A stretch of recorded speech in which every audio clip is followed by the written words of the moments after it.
Fala galera, tudo bom com vocês? Espero que sim. Eu sou o professor Tiago e hoje nós vamos ter mais uma aula de história. Não se esqueçam de curtir esse vídeo, de se inscrever aí no nosso canal e também de ativar as suas notificações.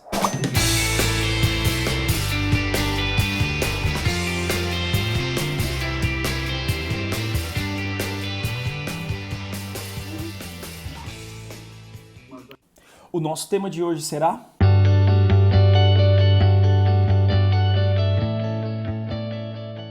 Galerinha, vamos começar falando aqui sobre a imigração. Com a pressão inglesa, com a pressão aí do liberalismo, com um novo contexto de revolução industrial, nós vamos ter aqui o fim do tráfico de escravos em 1850, Lei Eusébio de Queiroz, que nós já vimos em uma outra videoaula. Nós temos também um processo de expansão da lavoura cafeeira. Gente, a conta não vai bater, não vai fechar. Vai faltar mão de obra. Dá uma olhadinha no quanto nós tivemos de crescimento da produção de café aqui a partir da segunda metade do século XIX. Olha a tabela, pessoal. Nós temos ali as arrobas saltando de 3 milhões para 54 milhões lá em 1934 e em 1940 para 60 milhões. E se a gente focar só no segundo reinado, entre 1854 e 1886, cresceu 4 vezes a produção de café aqui no Brasil, ok? E principalmente aqui na região de São Paulo. Então eu preciso de mão de obra e essa mão de obra vai ser escolhida onde, gente? Lá na Europa. Dá uma olhadinha aqui nesse mapa fantástico que mostra esse processo de imigração europeia. Você vê que a grande maioria das pessoas acabou indo para onde? Lá para os Estados Unidos. Mas nós tivemos a chegada aqui de muitos europeus na região sudeste principalmente, tá? Vale lembrar que o europeu também foi para o sul do Brasil, mas ele foi para o sul, gente, mais com o objetivo ali de promover a colonização desse sul, não de trabalhar ali nas lavouras, nos grandes latifúndios. Por que esse cara vai vir para cá, gente? Por que esse cara vai deixar a Europa, o tido continente mais civilizado, para vir aqui para a América, um local inóspito? Primeiro, pessoal, a Europa passava por crises cíclicas do capitalismo, mecanização do campo, a própria mecanização ali na cidade causava desemprego estrutural. Outra crise que rolava na Europa sempre era a superprodução e o subconsumo. Então se produzia demais, o salário era muito baixo, você tinha um consumo pequeno na Europa. Então o desemprego era comum, a falta ali de oportunidades levava a gravíssimos problemas sociais, a miséria, a violência, e o europeu vai vir aqui buscar então uma melhor qualidade de vida. Vale lembrar também que há uma preferência do Império Brasileiro aqui no europeu por conta do racismo, do preconceito na época. Aqui nós temos ideias, pseudociências, como o darwinismo social, que acreditava ali, na superioridade do homem branco. Com base no quê? Com base no fato deles terem chegado já à Revolução Industrial e os outros povos não. Então, qual era a ideia do governo brasileiro? Vamos trazer o imigrante para cá, ocorre um processo de miscigenação e um embranquecimento dessa população. Dá uma olhada nesse quadro aqui, que mostra, inclusive, esse processo de embranquecimento da população brasileira. Quadro aqui do século XIX, da nossa fase do academicismo, que mostra, então, ali, a geração mais antiga, a senhora negra, e aí você tem os pais ali da criança mais claros e a criança bem clarinha. Então é bizarro pensar isso, mas o governo pensou nisso. Vamos promover o embranquecimento da população e assim nós vamos conseguir chegar ao progresso. Vale lembrar, pessoal, que o governo brasileiro também fez uma propaganda enorme para que essas pessoas viessem para cá. Estou mostrando algumas imagens dessa propaganda. Você vê aqui no mapa, por exemplo, o destaque ali para as rodovias, para as ferrovias, para os rios, para dar essa ideia de infraestrutura para esse imigrante vir para cá. Olha esse outro aqui, Estado de São Paulo, Brasil, o imigrante, incentivando a vinda para cá. Dá uma olhada nesses 3 cartazes, todos ali fazendo propaganda para que eles viessem para a América. Esse terceiro cartaz aqui, que foi feito no Japão, pessoal, propaganda feita no Japão, vale lembrar que os japoneses chegaram ao Brasil já no século XX, já na República. Aqui tem mais um, com propagandas não só para o Brasil, mas também para a Argentina, para a região da Venezuela. e muitos imigrantes vieram para cá, tá, galera? Vale lembrar de novo que a maior parte desses imigrantes, no caso do Brasil, vem para o Oeste Paulista, vem para trabalhar na lavoura de café. Gente, basicamente, 14 dias mais ou menos depois da criação da Lei Eusébio de Queiroz, foi feita a Lei de Terras. E você vê o quanto o governo estava preparado para a chegada do imigrante. Por quê? A ideia, pessoal, não é dar a terra para o imigrante. Esse imigrante muitas vezes foi enganado naquelas propagandas que eu mostrei para vocês. A Lei de Terras, ela vai dizer o quê, gente? Que as terras devolutas, as terras que são do Estado, que não tem dono, elas só podem ser vendidas. Você não pode promover o uso capião da terra. O que isso significa? Significa que qualquer pessoa pode ter a terra, desde que ela compre essa terra, ok? Qual o objetivo dessa lei de terras, pessoal? O objetivo é evitar que o imigrante chegue aqui, ao ser muito explorado, ele faça o quê? Saia da fazenda e ocupe um território que não tem dono e depois peça essa terra, ok? Dessa forma você garante mão de obra para os grandes latifundiários aqui, para os grandes produtores de café. Você vai manter a estrutura primária exportadora, latifundiária e de concentração de renda. Galera, a lei de terras, ironicamente, é a nossa reforma agrária ao contrário, ok? Você garante ali que as pessoas pobres não terão acesso à terra e você ainda coloca o indígena, que é o dono original do território, como um invasor da terra. Populações nativas serão dizimadas aqui nesse contexto por conta da Lei de Terras, ok? Dá uma olhadinha aqui num trecho que eu separei para vocês, ó, que fala sobre a Lei de Terras. Com a Lei de Terras, em 1850, o acesso à terra só passou a ser possível por meio da compra com o pagamento em dinheiro. Isso limitava, ou mesmo praticamente impedia, o acesso à terra para trabalhadores escravos que conquistavam a liberdade e impedia também o imigrante e o indígena de ter a terra, ok? Galerinha, a primeira forma de trabalho que o imigrante vai receber aqui, vai sofrer aqui, né, é o sistema de parcerias. O sistema de parcerias foi criado pelo senador Nicolau de Campos Vergueiro, antigo regente, né, e agora senador. Ele tinha uma fazenda em Limeira, a fazenda de Ibicaba, e ele vai trazer o imigrante para cá, ele vai financiar a passagem desse imigrante, só que é lógico que ele vai cobrar essa passagem do colono. Como vai funcionar o sistema de parceria? O colono, ele chega aqui, é levado para a fazenda do Nicolau de Campos Vergueiro, recebe um pedaço de terra e vai cultivar um certo número de pés de café e vai promover a sua roça ali também para ele se alimentar.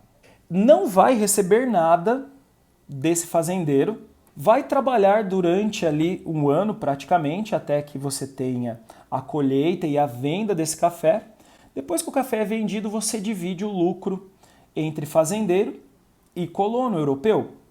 Qual o problema, pessoal? Esse colono europeu ele já chega endividado por conta da passagem.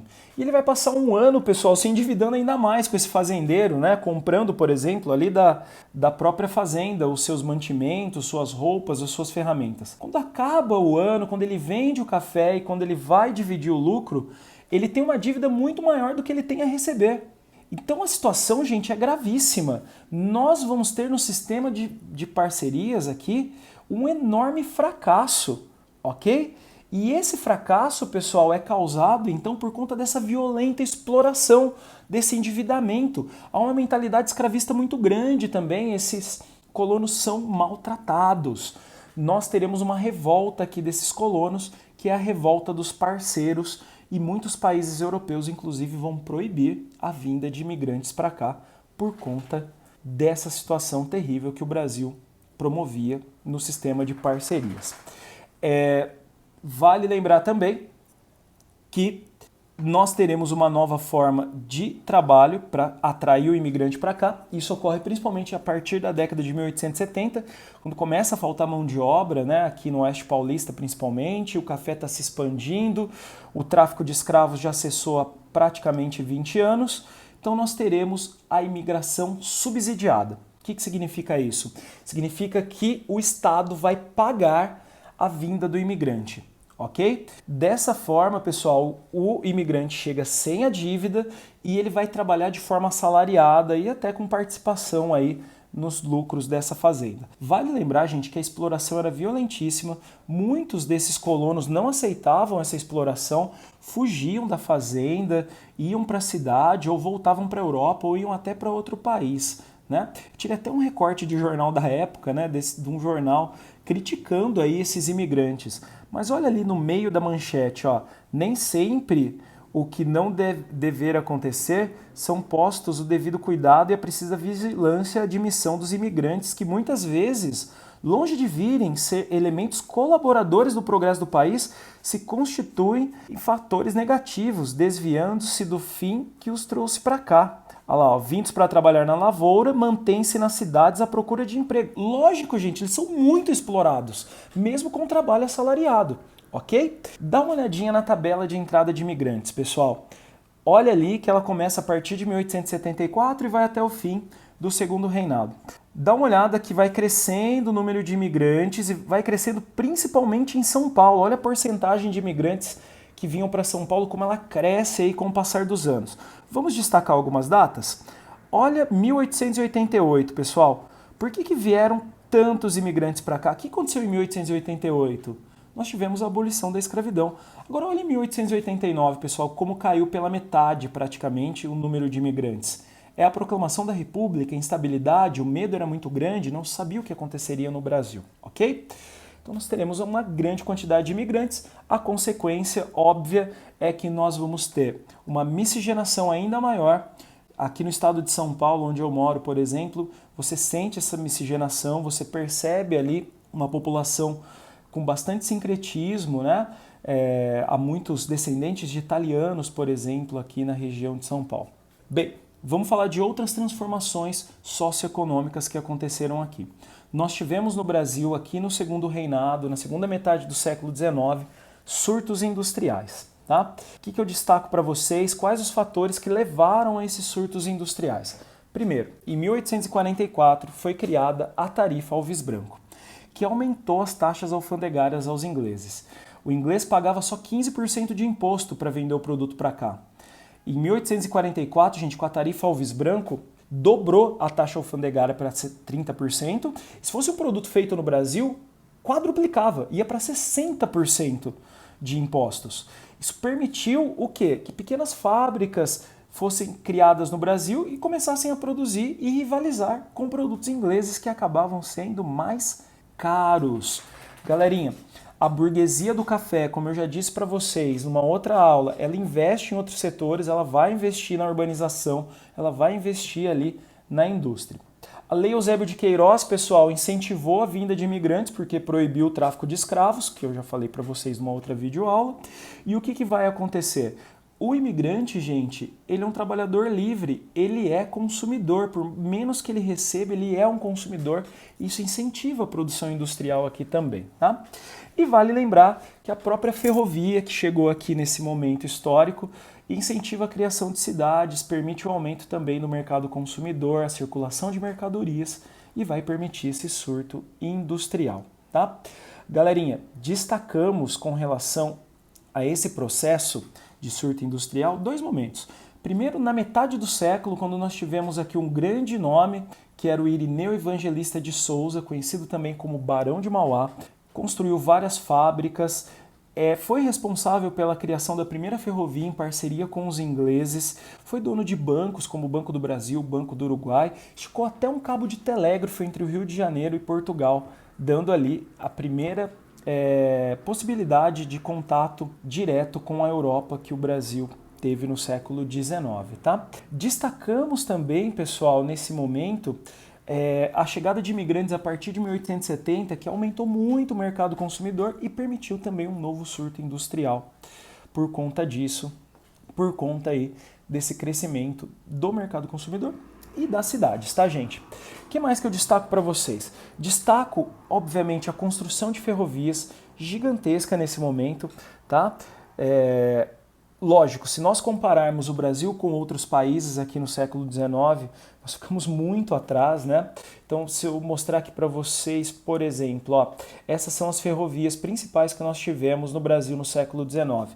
Onde vai passando a ferrovia, a gente vai criando, vai nascendo cidades, ok? Muitas cidades nasceram aí na beira do trilho do trem, na beira da estação, ok?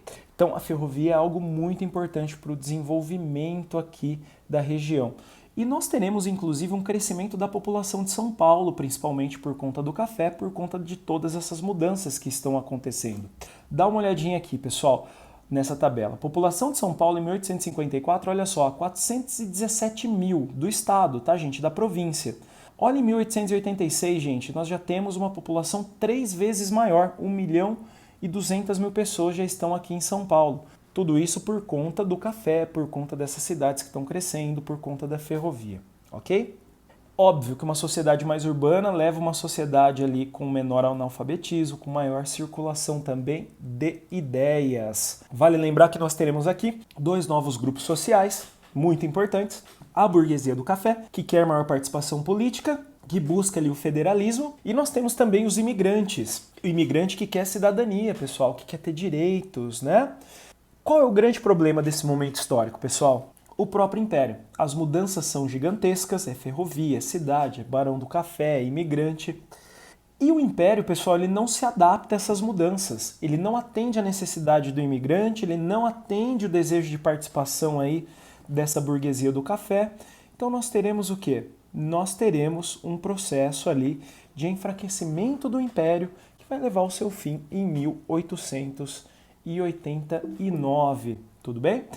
Galerinha, espero que vocês tenham gostado. Até a próxima aula.